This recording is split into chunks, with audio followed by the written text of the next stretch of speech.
Today I'm going to teach you how to repair a tear in your seam without using a sewing machine. And with a little tear like this, it's along the seam, there is a back stitch that you can use that will easily repair it without having to go to much trouble. What you need to first do is start by pinning the part where the seam is split together and put a pin at the beginning and the end of each one.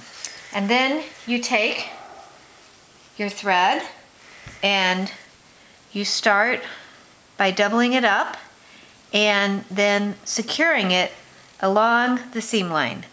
And you just make a couple of stitches here to make it secure instead of a knot,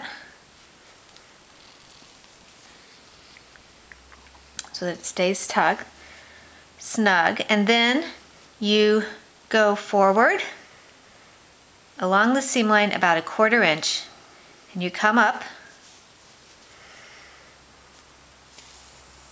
through, and then you take a back stitch back about 1/8 inch, and you come up again 1/4 inch on the other side of your original stitch,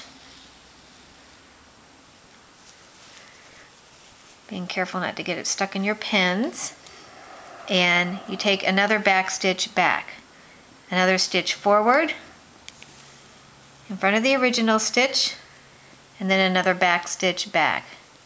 And what you're doing is you're essentially creating a sewing machine stitch that will hold this seam secure. And if you look on the other side, you can see that the seam has actually become secure and is being held together, and it's no longer ripped. So then when you finish, you just take the needle and you sew another securing stitch, pulling it through, and there you have it. That's how you fix a tear in a garment.